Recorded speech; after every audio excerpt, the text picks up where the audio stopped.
Para falar sobre conversação, eu acho que a gente podia começar fazendo a distinção entre conversação e comunicação.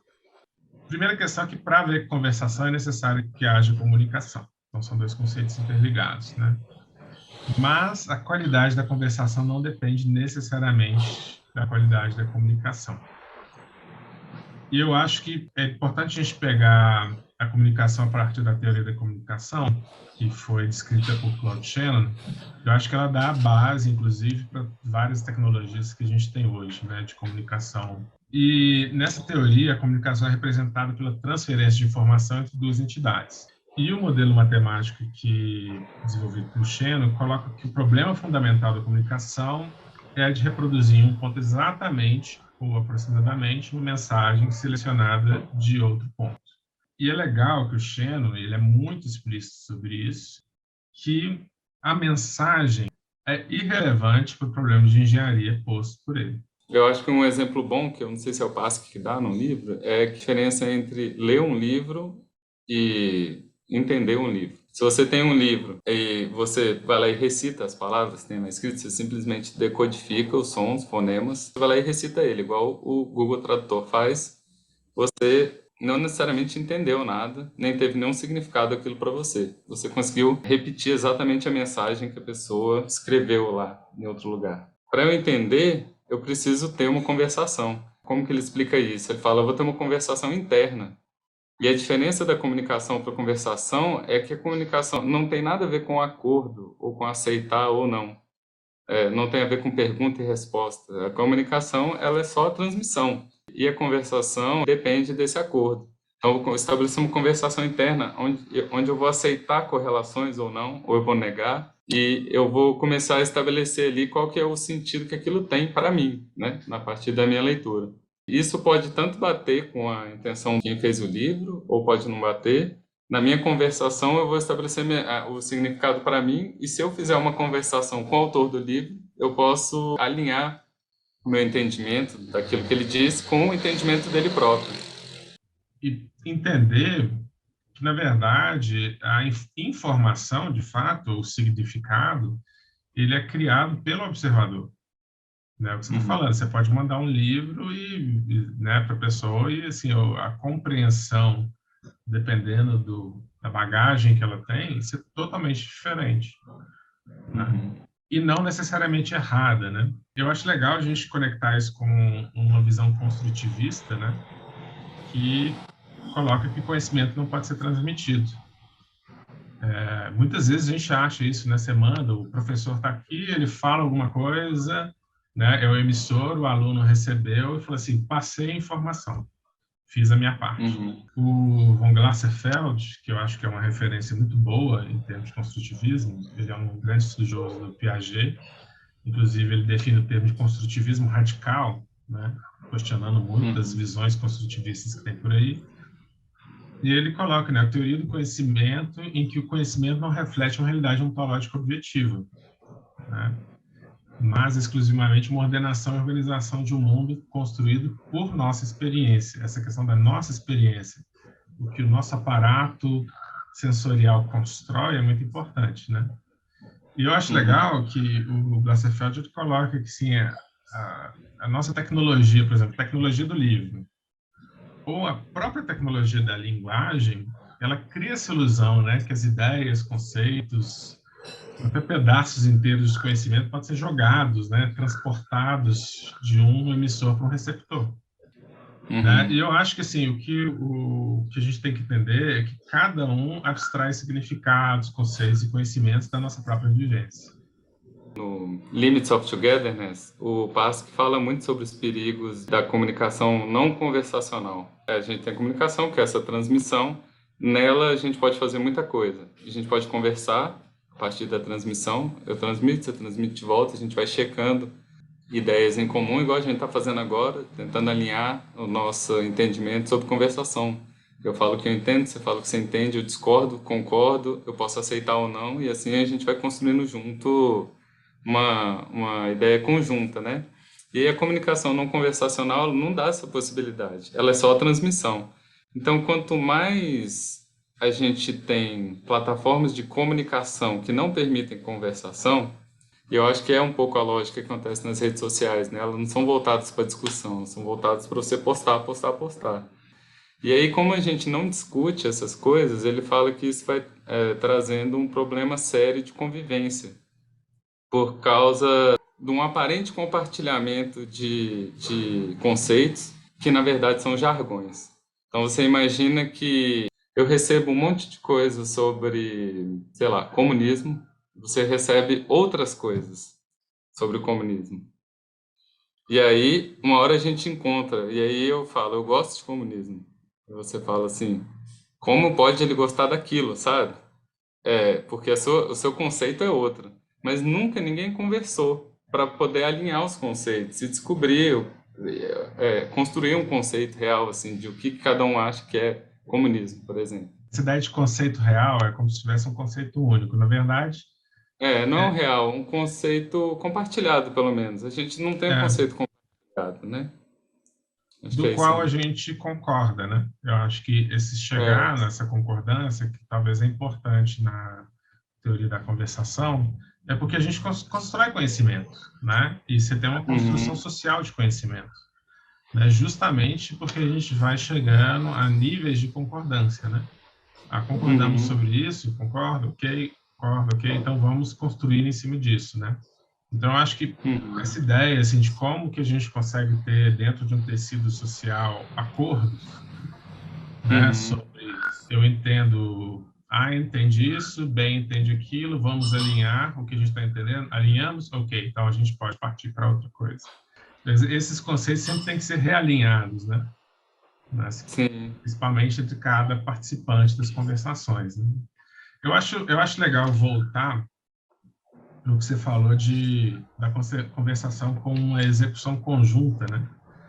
Porque eu acho muito importante isso que, né, se você tem, partindo da teoria da conversação, você citou o Pask, que é o Gordon Pask, né, um ciberneticista muito importante, que trabalhou com vários arquitetos no final da década passada, ele desenvolveu essa teoria, que chama teoria da conversação, e ele define a conversação como esse processo de execução conjunta por um participante A, B, e aí um parênteses, A, B pode ser duas pessoas, igual a gente está fazendo aqui agora, mas pode ser dois grupos, Uhum, pode ser uma máquina e uma uhum, pessoa, né? Pode ser uma pessoa e um espaço arquitetônico.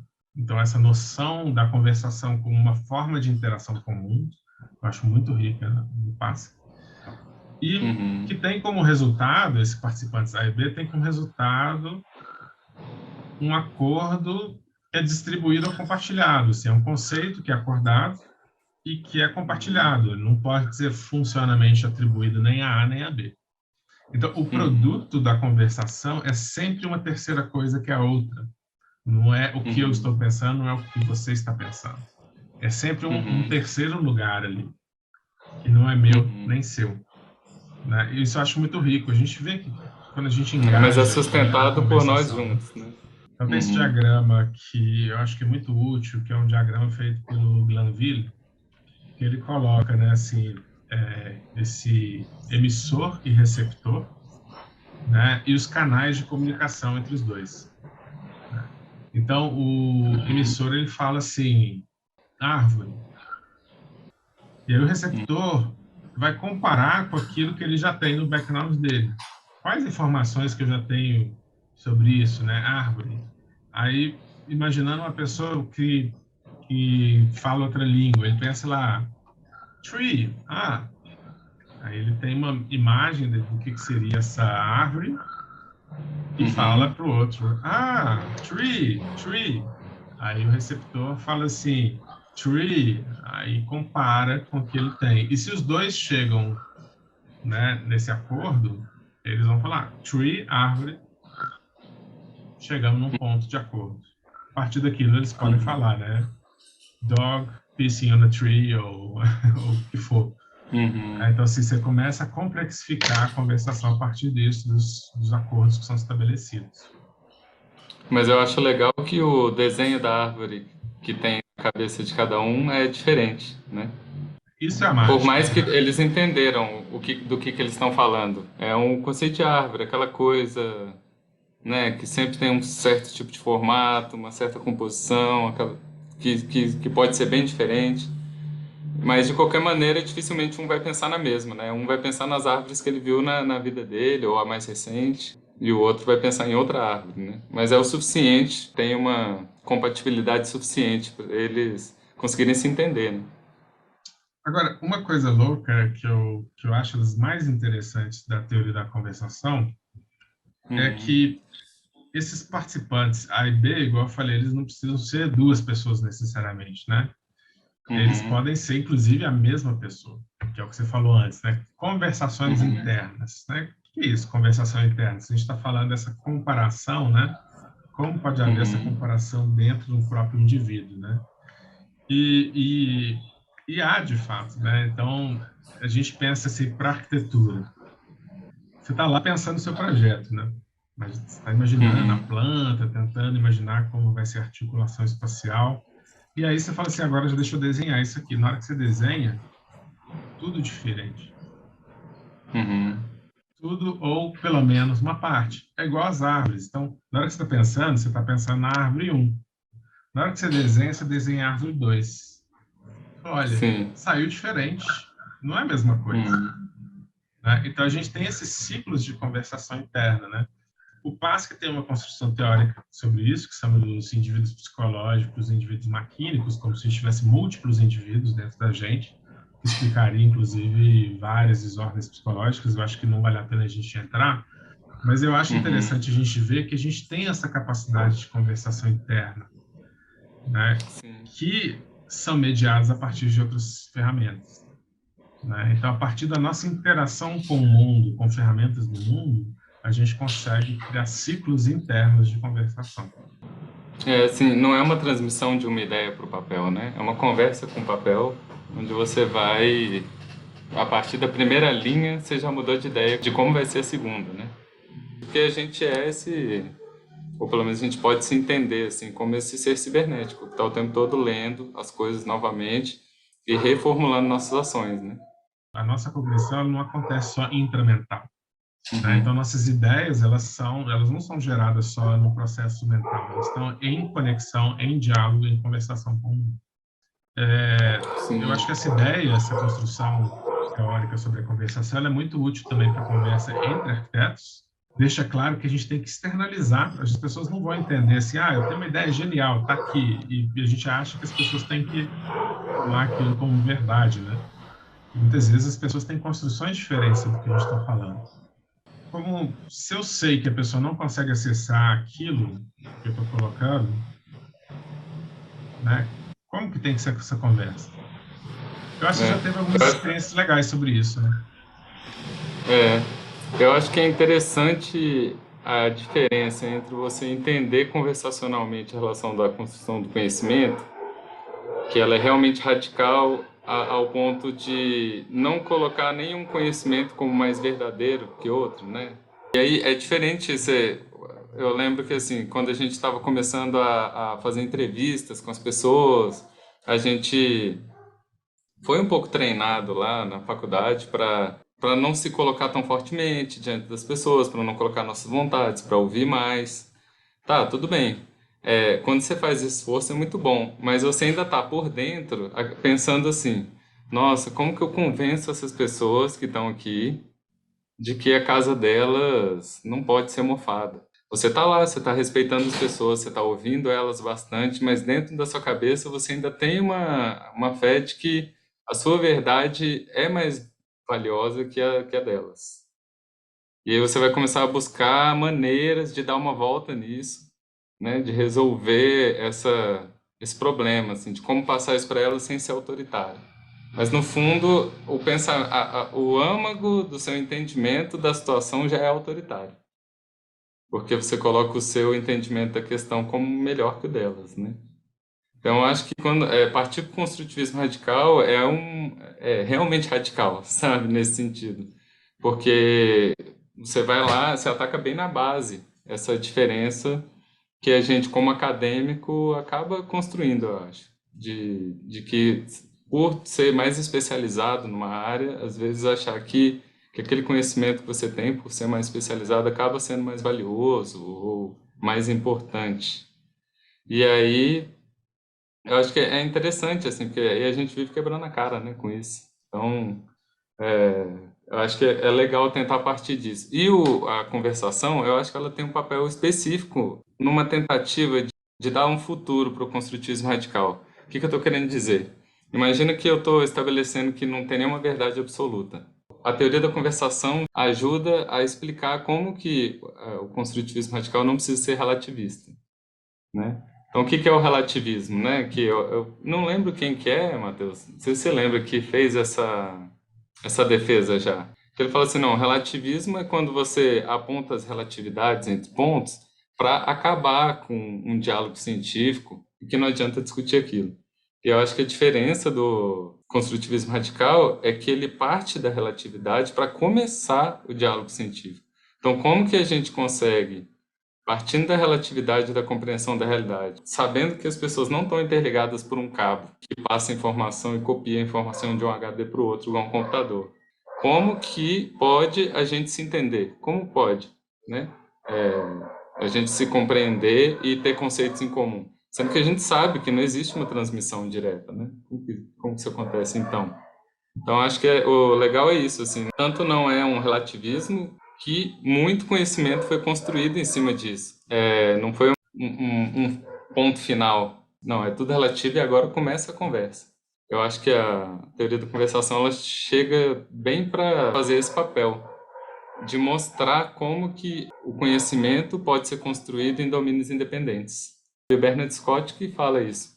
Isso é legal, que eu acho que assim, a própria ideia de construção, né? Ela indica que existem participantes nela, né? Fico lembrando muito de uma questão que é colocada, que é da teoria da conversação, que é a generosidade, né? A partir do momento que você entende que você não tem esse cabo conector, que você pode passar conhecimento, né? Você tem que ter certos requisitos para que essa conversação seja frutífera, que ela seja uma boa conversação. Então, existem boas conversações, más conversações, né? Inclusive o Glanville ele teoriza um pouco em cima disso e ele coloca algumas condições em dois grupos. Não são condições, mas são formas de estruturar uma boa conversação, né? E os primeiros são operacionais, né, mais formais, e os segundos são de ordem da inspiração, assim. E esses operacionais, ele coloca, né, assim, você tem que ter pelo menos algumas partes querendo engajar na conversação. Isso é importante, né, porque a gente já viu que a gente não consegue transmitir, que você tem que ter uma certa generosidade. Então, você tem que querer estar lá. Você tem que ter um tópico, isso tem que ser claro, assim. Né, assim mesmo se o tópico for não ter tópicos. Entender que existem essas compreensões diferentes, né? E saber representar essas diferenças.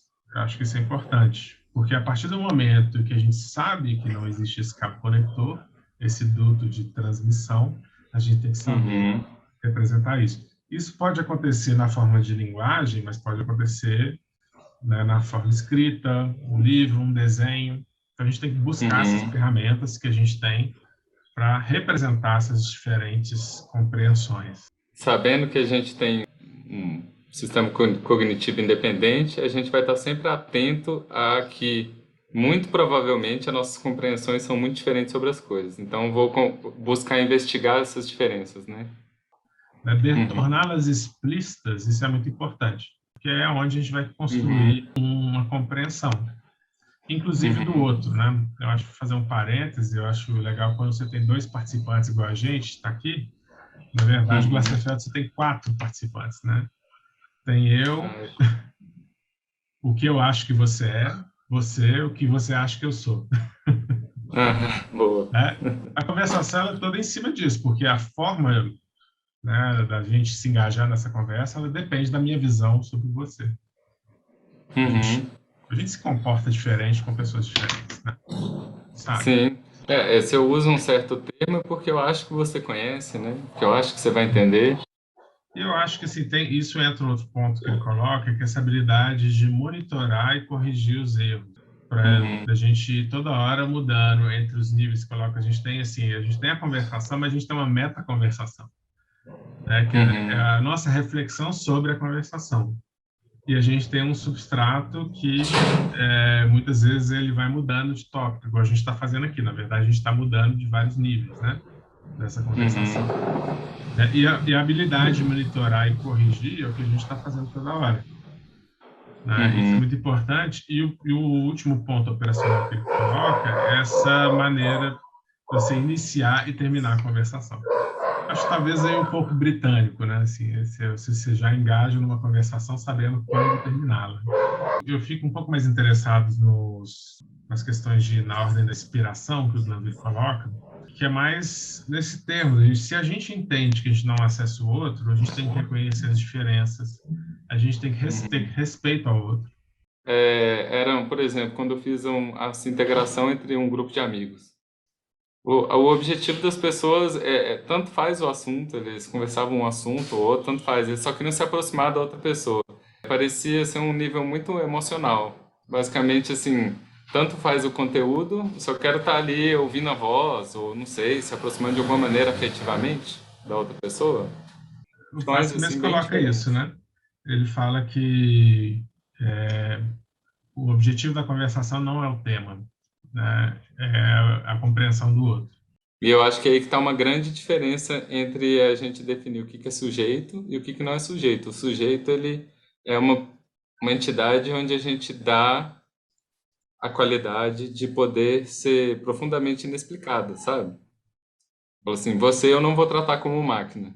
Apesar de hoje em dia a gente tem muita teoria sobre nosso comportamento, tem horas que a gente vai vendo que a gente não é tão indeterminado assim. A gente tem horas que é bem robozinho, né? Mas mesmo assim, se a gente se lê só por todo esse conhecimento, essas máquinas que a gente constrói para explicar a gente, esses mecanismos explanatórios, acabou a nossa abertura ao outro, assim como sujeito, como esse profundo desconhecido, sabe? Então, acho que um ponto importante da gente falar é de desdobramentos práticos. No campo da comunicação, acho que isso teve muita repercussão.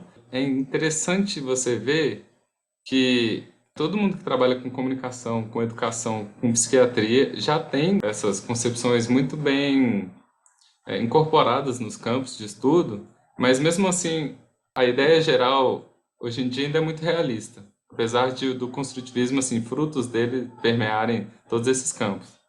Então, por exemplo, na comunicação... Só um parênteses, como que você fala realistas é o quê, assim? o que eu estou falando de realistas é que admitem que existe uma verdade objetiva e que existem métodos para se aproximar dela, e a gente está se aproximando cada vez mais de uma realidade, chegando mais perto de entender mais como a realidade funciona. Não que simplesmente a gente está construindo modelos e mais modelos, e acumulando modelos que servem para coisas diferentes e basicamente tocam a nossa vida, né? A partir do entendimento desses modelos. Acho que é bem diferente a concepção construtivista da realista, né? Vocês estão para entender. Sim. Então, assim, na comunicação, basicamente seria assim, se eu tiro uma foto, uma boa câmera de um lugar, se a foto está clara e nítida, todas as pessoas vão entender aquilo da mesma maneira. Só que hoje em dia já é claro que não. Quem trabalha com comunicação sabe disso e usa isso. Eu quero chocar essas pessoas. Para chocar diferentes pessoas, eu preciso de diferentes tipos de mensagens. Existem aspectos culturais, físicos, psicológicos dos indivíduos que vão influenciar totalmente como que eles recebem uma mensagem. Então isso é levado em conta, né? Hoje em dia as mensagens elas não são jogadas ao ar, elas são direcionadas a públicos específicos, né? Na educação, acho que se passou a dar muito mais atenção às diferentes formas de se construir o conhecimento durante a vida, né? E as condições necessárias para que elas aconteçam. Você passa de um conteudismo, de um certo conteúdo que vai explicar a realidade, que precisa ser passado para todas as pessoas, e passa a se preocupar mais com o contexto de aprendizado. Então, assim, bom, o que vai ser importante para a vida dela, é ela que vai saber, mas eu posso ter um contexto de aprendizado e condições de aprendizado, né? Muito mais do que o conteúdo que ela vai aprender. E acho que na psiquiatria, que é importante falar também, que o Bateson, né, que é um ciberneticista, o Gregory Bateson, ele introduziu a noção de que os problemas mentais, eles não são problemas de uma pessoa. Eles são problemas ou desarranjos entre o comportamento dessa pessoa e o contexto onde ela vive.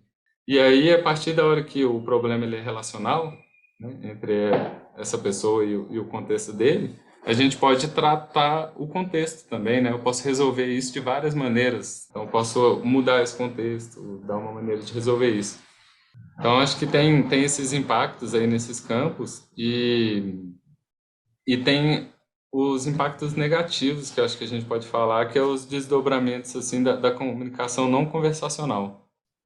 Tem um detalhe que eu acho que é importante para quem vai fazer assessoria técnica. O Pascal, ele fala que reuniões grandes, como reuniões de comitê, com 100 pessoas, ou coisas assim, são ambientes onde é impossível haver uma conversação.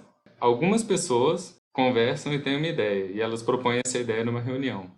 E numa reunião onde tem 100, 200 pessoas, não tem como se conversar sobre a ideia, porque não tem tempo hábil para fazer isso. Tem muita gente, muitas visões sobre o assunto. Uma pessoa fala, a outra não tem tempo de responder.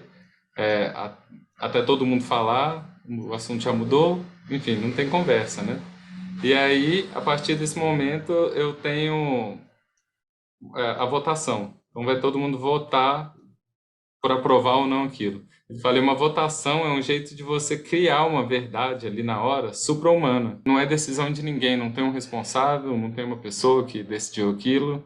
Isso tem um desdobramento muito grande na forma que a gente interage com nós mesmos, né? Nossa própria ciclos internos, igual a gente já colocou. Isso tem impacto na forma que a gente interage com o outro. Uhum. Né? E eu acho que se as pessoas concordam com essa forma de enxergar, né, é necessário que elas redesenhem não só a nossa forma de raciocínio, de pensamento, de criação, que acho que é uma coisa já muito estudada no campo da arquitetura e do projeto, mas, mais importante, a forma delas se relacionar com os outros. Né? Então, acho que é o que a gente pode tirar de lição aqui e pensar muitas estratégias ou interfaces, como você coloca, né? Pensar em interfaces que possibilitem essa interação, né? Ou que enriqueçam essa interação. Basicamente, em termos de convivência, a gente não vai estar buscando qual será a melhor regra de convivência, as melhores leis, né? O melhor formato de vila, o melhor formato de habitação social. A gente vai estar procurando qual que é a melhor maneira das pessoas decidirem, né? Ou conversarem e decidirem isso sempre. Porque elas vão estar mudando sempre, elas vão estar sempre em contextos diferentes, mas a gente pode estar sempre trabalhando maneiras de colocá-las em contato e buscando sempre isso incessantemente, né? Tira todas as expectativas de chegar a uma fórmula ideal. Você vai criar fórmulas e mais fórmulas. Ela vai ser ideal para um momento, muito ruim em outro. Nenhuma hora você vai estar se aproximando de algo melhor sempre, assim, né? E é uma questão de uma postura ética do arquiteto, né? Quando ele está em contato com contextos diferentes, né? Porque não é da pessoa que vai chegar e ditar e não é da pessoa que vai se anular, né? Então, assim, eu acho que, principalmente na assessoria técnica, essa postura conversacional, ela é muito importante, né? Entendendo a generosidade, a abertura para o outro e essa ideia de cocriação. Você vai edificar algo em conjunto, né? Você vai construir algo que não é seu, não é da outra pessoa.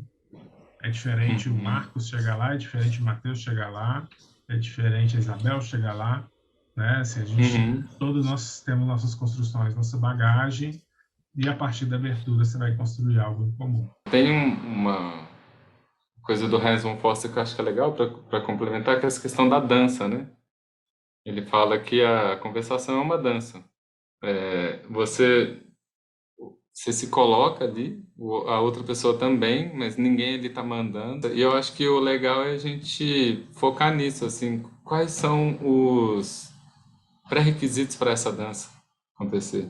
E se ela acontecer, provavelmente muita coisa vai se resolver, sabe? As pessoas vão conversar, vão chegar a quais são os objetivos delas, vão se resolver. Mas existem os pré-requisitos para essa dança, né? A gente tem que tentar dar o máximo possível a ambiência para que isso aconteça, né? Fechou bem. A gente está conversando sobre como a gente vai descrever a conversação, sobre o que é importante. É uma conversa real, né, que está acontecendo agora. Não, assim, a minha questão é separar o que é conversa, o que é vídeo institucional, ou vídeo Sim. Né, que não, se vou tentar preza não... um certo objetivo, assim. Eu acho que uma coisa que que seria legal colocar é o Music Color de exemplos, né? Sim, fala sobre.